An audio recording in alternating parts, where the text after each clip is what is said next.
for the wonderful introduction. Let's give him a big hand, the producer, the entrepreneur, the king of movie making, the specialist, the man that was the biggest independent producer in the world. I mean, a man that I've done so many movies with. Let's give him a great hand, a very, very big hand.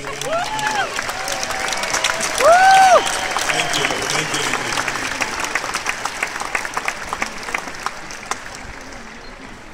First of all, let me just say it is wonderful to be back again in Hungary. I mean, I love this place. What a fantastic place. I've come here, of course, many, many times in the past.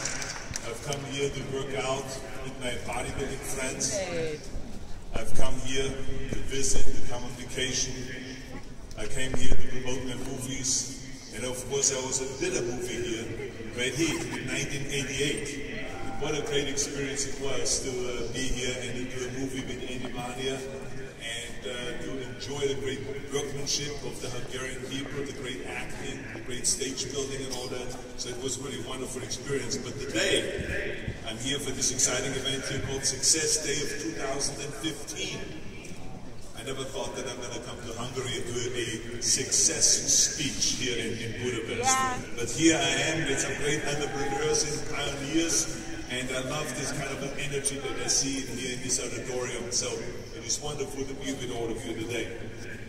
And let me tell you that before I do a speech, I always do a little bit of informal poll to check out what the people want me to talk about. Because you never know. Sometimes you talk about bodybuilding, sometimes about show business, sometimes I talk about politics, sometimes about stem cell research, sometimes about the environment, all those different things. So I wanted to know, what does this audience want me to talk about? So the numbers were pretty interesting. They were kind of all over the place. 40% of the people wanted me to talk about politics. 50% of the people wanted me to talk about show business and about bodybuilding. And the other 10% of the people just wanted their money back from some of my shitty movies that I've done. I mean, come on now, guys. That was like 40, 50 years ago. But seriously though, all jokes aside, wherever I go in the world, people do ask me all the time about what is the secret to success. And I always tell them, the short version of course. I tell them that first of all you have to have a 22-inch bicep. Second is you have to be able to wrestle predators with your bare hands. The third is you have to be able to travel back on time and to save the human race. And the fourth is, of course, you have to have this charming Austrian accent. No two ways about it. Those are the things that you have to have. But today we don't have to give you the short version, today we can do it the longer version because this is, after all, a seminar about success. So today I can talk to you about my 6 rules that made me successful.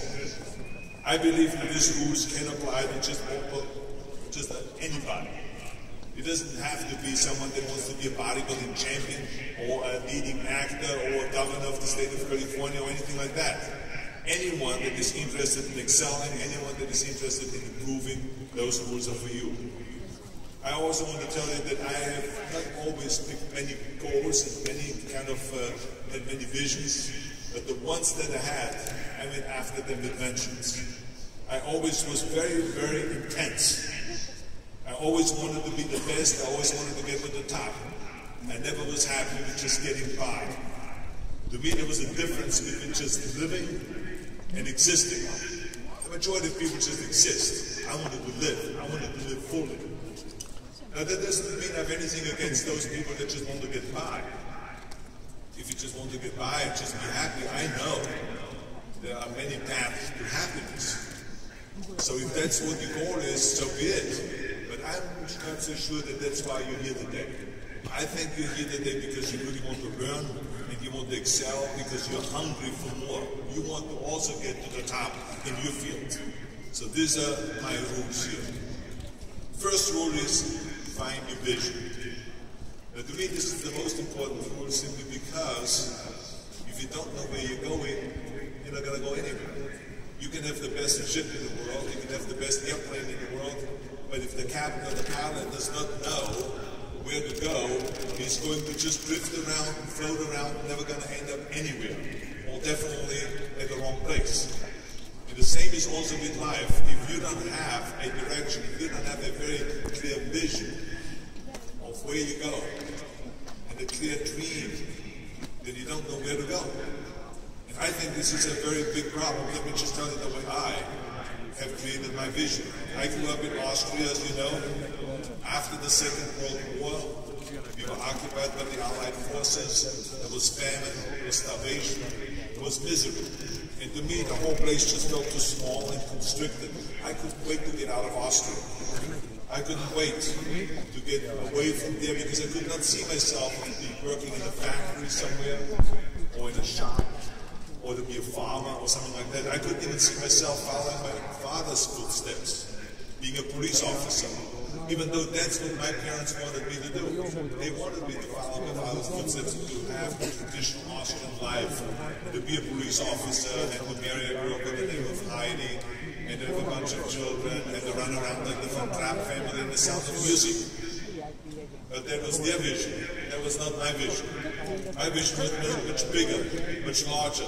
Luckily, one day in school, I watched a documentary about America, and I found myself. I couldn't believe when I saw this documentary, the tall skyscrapers, the monster bridges, the giant freeways with the beautiful cars. I couldn't imagine these huge jetliners, movie stars, Muscle Beach, and all those things. Empire State Building was 100 times taller than any building in Austria. I couldn't wait to get there, but of course the question was, how do you get to America?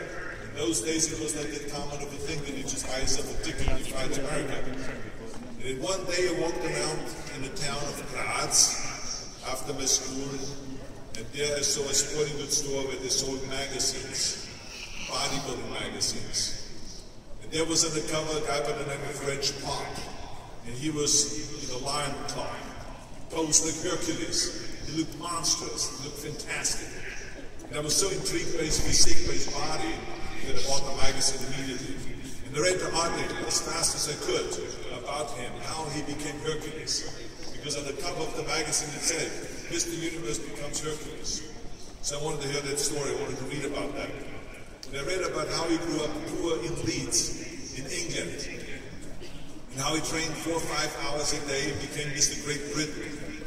And he continued training and training and training, and then eventually became Mr. Universe. Then he won the title a second time and a third time. And then all of a sudden he was discovered in Cinecittà in Rome to play Hercules. So when I read that, I became more and more certain about my own future. I knew exactly what I wanted to do. When I read about him becoming Hercules, having all these muscles, and then taking these hundreds of thousands of dollars that he made in these Hercules movies, and then buy himself a gymnasium chain, became an entrepreneur and a gym owner. All of those things is exactly what I wanted to do. I could see myself very clearly, a vision laid out in front of me, that I would become a bodybuilding champion, that I will also get into movies, I will become rich and famous, go to America, and the rest, of course, is history. And I was so happy that I had a vision. I was so happy that I had a goal and that I knew where to go. Because the simple truth is, if you don't have a vision, if you don't have a goal, if you don't see your future laid out in front of you, every day kind of becomes kind of like a chore. It becomes burdensome. You don't know exactly why you're working hard. You don't know why you're failing, why you have to get up again. I mean, the numbers speak for themselves. In America alone, we have 74% of the people that are unhappy with their work. Think about that. Only 1/4 of Americans are happy with their life's work. That is a sad story. When you have a vision, everything you do, no matter how hard you work, brings you one step closer to making that vision become a reality. No matter how many times you fail, no matter how hard you work. I remember during my pumping iron days, people always ask me in the gym, why are you always having this smile on the face? I mean, you work out 5 hours a day, you're struggling and you're sweating and you're lifting, and you smile.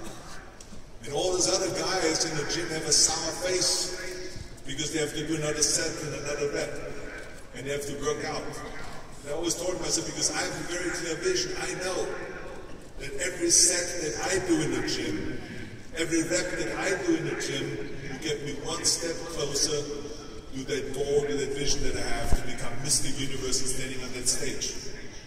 So I could not wait to do another set. I could not wait to do another 1,000 sit-ups. I could not wait to do another 500-pound bench press. I couldn't wait to do another 500-pound squat. I couldn't wait to do as many curls until my arms fall off. I couldn't wait for that because I know that each and every rep would take me one step closer to that goal of standing on that stage just like Reg Park. You see, when I lifted weights, I didn't just lift the weights in my mind. In my mind, I was lifting a trophy over my head. And I could see myself surrounded by hundreds of bodybuilders around me, looking up at me. And thousands of people screaming out in the audience, Arnold, Arnold, Arnold. That was my vision. Let me tell you something, at the age of 20, my dream and my vision became a reality when I stood on that stage in London where Reg Park won the Mr. Universe competition. And at the age of 20, I became the youngest Mr. Universe ever. So I knew that my dream and my rules and all those things worked, that I made it even though they all the doubters. So this is not only bodybuilding.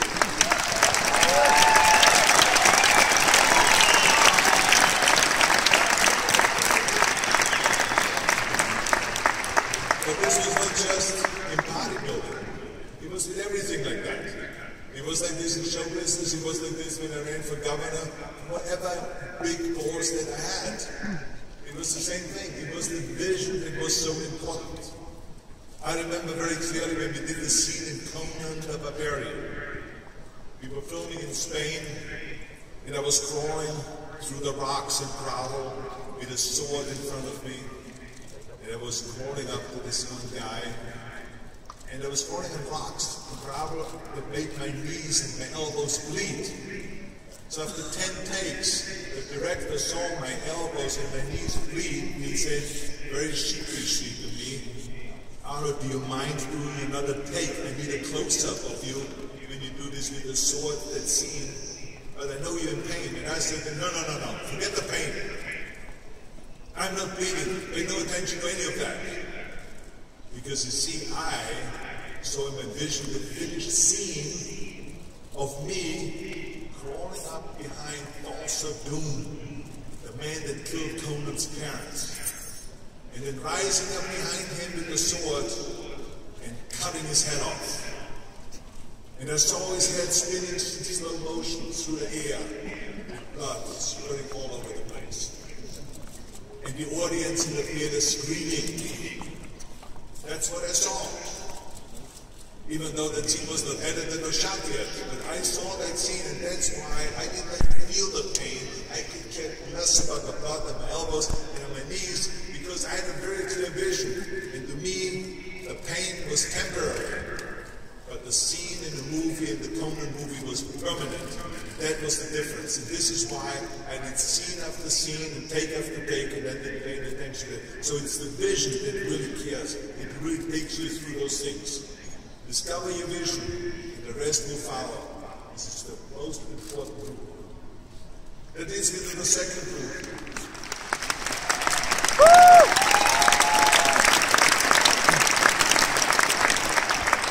The second rule is never ever think small. If you're going to accomplish anything, you have to think big. You have to think the stars. Because the biggest challenge most people have is this think small. They think small, and this is the worst enemy that you can have. I have never had patience for any of that. To me, there's a saying in German that says, wenn schon, denn schon. If you do something, then go all out. Go all the way. I always felt that too big is not big enough. I didn't just want to be a bodybuilding champion. I wanted to be the best bodybuilder of all times. I wanted to have the best symmetry. I wanted to have the best definition, the most muscle mass. I wanted to win the most titles. And the same thing was also in show business. I didn't want to just be in movies. I wanted to be the leading man. I wanted to have credit off the title. I wanted to be the highest paid actor in the history of motion pictures. I didn't politics want to just run for city council or mayor. Are you kidding? This is Mickey Mouse stuff. I wanted to go and become governor. But not just governor of any state, but governor of the best state in the United States, of California. You see what I'm saying? So I always strive for the big thing. Because it takes the same amount of energy to have big dreams than it does to have little tiny goals. So remember, never think small, think big. The third rule is, ignore the naysayers. It's natural that when you have a big dream and a big goal and you say to somebody, hey, I want to be world champion in bodybuilding and you're 15 years old. They're going to say, are you crazy? That's not going to happen. That's impossible. So no matter what goal I ever had in life, people always say, it's crazy, it's impossible, it wouldn't happen. No, no, no. So I heard this all my life, but I never paid attention to it. Because what I did was, and I recommend this to you, take those words, no, and impossible, and it can't happen, take all of this out of your vocabulary. Each of my careers, when someone said it's impossible, I heard, it's possible. When someone said it can't be done, I heard, it can be done. When someone said no, I heard aloud, yes. I always believed in what Nelson Mandela said. Nelson Mandela said that everything seems to always be impossible until someone does it. See? Until someone does it, then all of a sudden it's possible. Well, I wanted to be that one that breaks through and be the first one that make it possible. Just think about how many times my career would have ended if I would have listened to the naysayers. It started right away in bodybuilding when they said it can't be done. They said it's an American sport. Are you crazy? You can win an Austrian sport, you can be a ski champion or swim champion or track and field champion, but not a bodybuilding champion. It's an American sport. You're nuts. And I wanted to go to America to say the same thing. Come on, Arnold. You're crazy. You don't have any money to go over there. There's no one over there helping you. You know what they do in America. You just hang out, they shoot you. They kill you. Is that where you really want to go? And then, of course, when I wanted to go into show business, it was the same thing. I remember after I won all the Mr. Universe titles and Mr. Olympia and Mr. World and all this, I wanted to change over from bodybuilding to acting. And I met with managers, with agents, with studio executives in Hollywood. And they said it's impossible. They said to me that your body is too big. Look at you, you look like a monster. Hercules movies were done 20 years ago, but look now the new sex symbols doesn't have them. Al Pacino, Woody Allen, those are the new sex symbols of the 70s. So forget about it, Howard. And plus your accent. I mean, the American people like to see people talk like John Wayne. They want to hear John Wayne talk. Not like you with this accent. No foreigner has ever made it in America to become a star. Plus, your German accent is kind of scary. It gives me the creeps anyway, so I don't think it would work. And your name, Schnitzel, whatever your name is, I can see that already on a billboard, on a poster. A lot of people are going to storm into the theater and just see the movie because of the name Schwartz and whatever the name is. No, forget about it. Look down. You're a nice guy. Why don't you check out with Jim? Open a health food store. We can help you with that. We get you some little parts as a bouncer or as a villain or as a wrestler, football player or something like that. Oh, they're doing Hogan's Heroes right now in Hollywood. You can play a Nazi officer. That's perfect for you, Arnold. Yes. But luckily I didn't listen. I didn't listen to the naysayers because I said to myself, like, if I could be bodybuilding champion in 5 or 6 hours of training a day, if I could put the same amount of hours in here in acting, I could be successful in that too. I can get to the top in that too. This is exactly what I did. I took acting classes, English classes, speech classes, dialogue classes, accent removal classes. Now that guy should give me his money back. But I mean, nevertheless, I ran around, I remember all day, a fine wine grows on the vine. A fine wine grows on the vine. And the zinc is made out of zinc. And rubber baby buggy bumpers. And those are the kind of things that I say over and over again in order to get used to the American kind of way of talking. And all of a sudden things started happening. I had my breakthrough. I started getting parts in movies. I remember the first one that I starred in was Hercules in New York. Now that movie went right in the toilet. It was a terrible movie, but let me tell you something, that it was made foot in the door. Then all of a sudden I started getting parts in Streets in San Francisco, which was a very famous series on television. And then I did Pumping Iron, Stay Hungry with Jeff Bridges and Sally Fields. Then I did the movie with Kirk Douglas and Emma. And all of a sudden I landed the Conan role. Conan the Barbarian. It was this big Universal Studio, Dino Laurentiis producing, and John Williams directing. And that was my breakthrough. Finally I've arrived. There was a starring role, big budget movie. And we were #1 when we came out in the box office that summer. And let me tell you something, that here's the interesting thing. When the movie was finished and it came out, John Milius, the director, said, if we would have had Schwarzenegger, we would have had to build one. Because there was no one around in the party like that, to play Conan the Barbarian. If we would have had Schwarzenegger, we would have had to build one, he said. And then, when we did Terminator, Jim Cameron, the director, said, the I'll be back line became the most quoted movie line in the history of motion pictures because Schwarzenegger talks like a machine. You see what I'm saying? So now, all of those things that the naysayers say that a liabilities became actually assets, became a big plus for me. So as you can see, never listen to the naysayers. The same was in my political career. When I ran for government, they said the same thing. You have no political experience. I said, you're right. They said, you've never really worked your way up in politics. I said, you're right. But you see, I went to the people when I announced my governorship and I said, look, I have no experience. But I don't think that's the problem in California because we have plenty of experience. We have warehouses of experience in Sacramento. But I said, the politicians don't have the will to serve you, the people. I said, I have the will to serve you, the people, and not the party or not the special interests. I will be serving you. I said, so you have a choice. Do you want to go back to the status quo or do you want to choose me? And you know something, 2 months later, I was the governor of California, even though they all said it would never happen.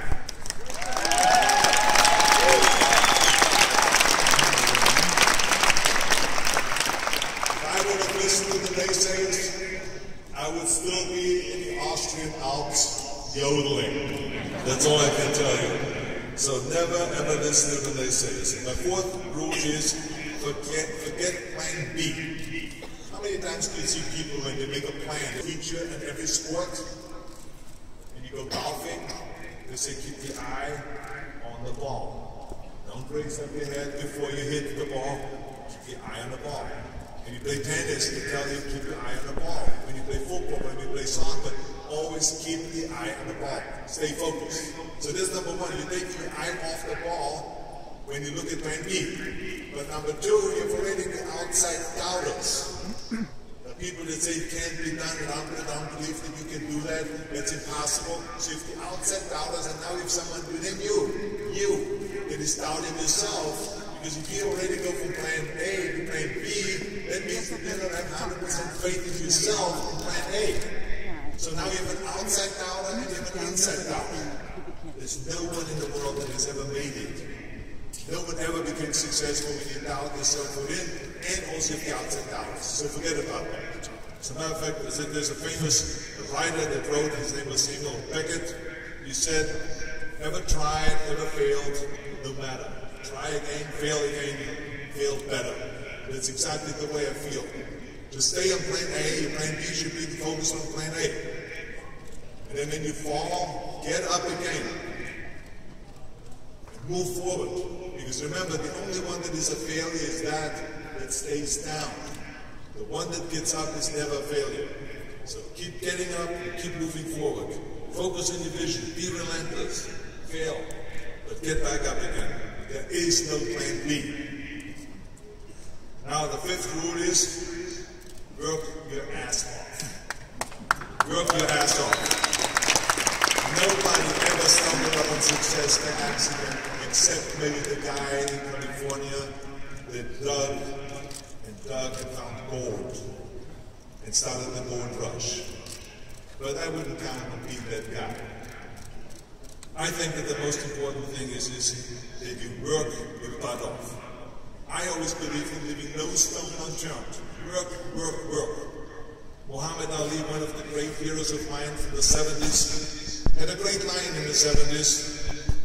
He was asked, how many sit-ups do you do, Muhammad Ali? And he said, well, I don't start counting until it starts burning.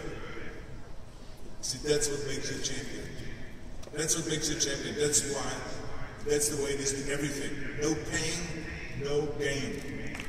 The bottom line is, none of my rules will work if you don't work your butt off. That is the most important point. It drives me absolutely nuts when people say they don't have enough time to work out every day. They don't have enough time to read a book. They don't have time to improve on their business. They don't have time to learn another language. They don't have time to improve or to do anything. What are we talking about? The day is 24 hours.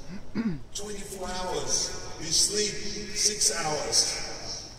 So you have 18 hours left, and I know there's some of you out there that say, well, wait a minute, I maybe need 7 or 8 hours of sleep. You just sleep faster, okay? You only need 6 hours, but then you have 18 hours left. Then you work maybe 10 hours, so you have 8 hours left. So what are we talking about that you don't have time to improve yourself or to grow as a person physically or mentally or spiritually? You can do all of this. I remember when I went to the United States. I worked out. I trained every day 5 hours. I was managing a construction company, working on construction because in bodybuilding there was no money yet. And I was studying school, business administration and economics. And I went to acting class 3 times a week from 8 o'clock to 12 midnight. I know that the day is 24 hours and I'm going to use every single hour of that day. Never waste one single hour. I believe in what a very good friend of mine by the name of Ted Turner said. Ted Turner started CNN, which was a revolution, breakthrough in the national news, 24-hour news. And he's a fantastic guy, entrepreneur. He said, early to bed, early to rise. Work like hell and advertise. That's what I believe, that's what we need to do. So just remember, you can't climb the ladder of success with your hands in the pockets. You got to work your butt off. That's that simple.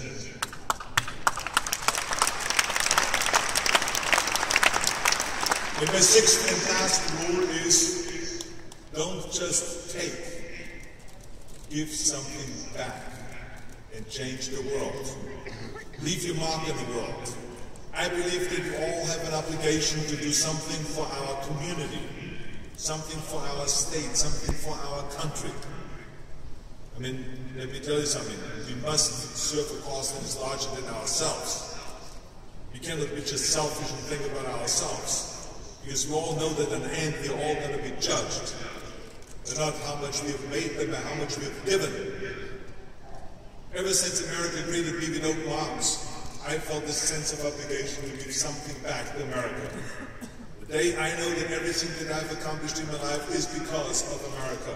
My bodybuilding career, my movie career, my political career, the money that I've made, everything because of America. America is truly the land of opportunity. But it didn't become the land of opportunity by itself. People worked tirelessly. People fought. People died to make it the land of freedom, the land of justice, the land of opportunity. Now it is our responsibility to keep it that way. No matter what country you are living and you call home, it's the same thing. I only talk about America because that's where I live. But for you it's Hungary, for you maybe it's Austria, it's Germany, it's the Ukraine, it's Russia, it's China, it's Italy. Whoever is sitting out there, think about that. You have the responsibility to give something back to your community, to your country. I love the words of my father-in-law, Sergeant Shriver, who started the Peace Corps and the Job Corps and legal aid, doing all kinds of wonderful programs. He said at the Yale University commencement speech, he said to the kids, tear down that mirror Tear down that mirror in front of you that makes you always look at yourself. And you will be able to look beyond this mirror. And you will see the millions of people that need your help. You know something, he was right. I started tearing down that mirror. I saw the millions of people that needed my help. I became a trainer of Special Olympians. I became the chairman of the President's Council on Physical Fitness and Sports within 1990 and 1993. I started after-school programs all over the United States for kids that were disadvantaged, they didn't have parents in the afternoon when they got out of school. And I started getting so addicted to serving and the pleasure that I got out of it, the rewards that I got out of it, that in the end, I rather went to play with an 8-year-old kid, chess, in an inner-city school, or maybe play golf with a Special Olympian, maybe go down another red carpet of a movie premiere. And eventually the joy of giving became such a high to me that I decided to literally walk away from my movie career. After we were finished with the promotion of Terminator 3 in 2003, I walked away from the movie career and I ran for governor. Let me tell you something, there were a lot of people against that because my agents and all those that were benefiting from my money that I made said, Arnold, you're going to lose out $20 to $40 million a year for doing that. As governor, you don't make any money, it's like $178,000 a year. Which of course I never took because it was petty cash, they were right. But the bottom line is that I did not pay attention to the money that I would lose or anything like that. I paid attention to that I wanted to serve America. I wanted to serve California. And I tell you something, that those 7 years were the most exciting and most rewarding and the most gratifying years of my life. To work all day and to solve problems for the people, for 38 million people. From education problems, to law enforcement problems, to prison problems, to healthcare problems, and the list goes on and on and on. All day long, there's such an unbelievable pressure. And even when I was finished with my governorship, I continued my service for the people. I continued with the after-school programs. I continued my fitness crusade. I even built an institute at the University of Southern California, the Schwarzenegger Institute, that continues with those policies. And we continue now as I'm a professor, if you don't know, of that university, and I lecture there regularly. And I also created the R20, which is an environmental organization, the Regions of Climate Action. Because we have to fight.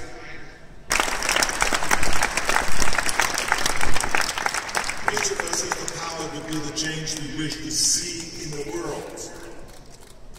Just like my heroes, like Mikhail Gorbachev, Reagan, Mandela, Chancellor Kohl, Churchill. When he dismantled the Soviet Union, Gorbachev said, if not me, who? If not now, when? All of us need to embrace that spirit. All of us can create change, whether it is in our neighborhood, in our schools, in our country, or within our family. As I said, don't just think about me, think about me. To lead a truly full life, we must give back, and we must thank, and we have the responsibility to hand this world over to our children and our grandchildren in better shape than we found it. That is our responsibility. So ladies and gentlemen, those are my rules, and I guarantee if you follow those rules, that you will be able to declare many victories in your life. You will have many victories, and you will leave a mark, and you will have a legacy that you can really be proud of. So let me remind you once again, have a vision, think big, ignore the naysayers, forget plan B, work your ass off, and give back and change the world. If not us, who? If not now, when? Thank you very much. Thank you.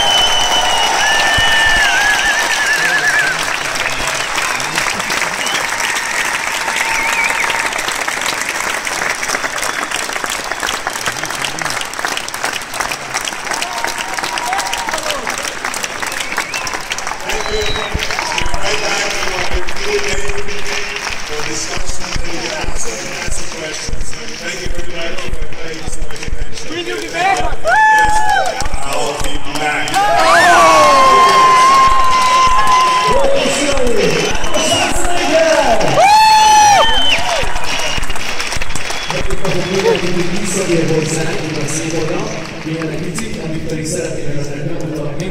Thank you. And you really are now a shining example to the whole world. So we want to suggest that the vision is always the important thing that we do fail. The main thing, as I said earlier, is those that stay down are the losers. Those that get back up again and continue marching forward, dust themselves off and continue marching forward are the winners. Wow, I love that. That I think deserves a round of applause. So, what's your advice? There's some people here who are young, they're middle-aged people like myself, or teenagers. Well, what's your advice to them? I mean, because it sounds great, but some people are probably still sitting there teetering, wondering how the world do I come that vision? I think my kids, I always tell them, sit down and don't listen to what your mother tells you, what your daddy tells you, what your uncle tells you, what your grandfather tells you, whatever it is. You have to figure out for yourself. You can take all of our advice, but you have to figure out what is it that you're passionate about. Is it acting? Is it that you want to be rich and famous, that you want to make money and lead a great business life? Is it that you want to maybe become a priest?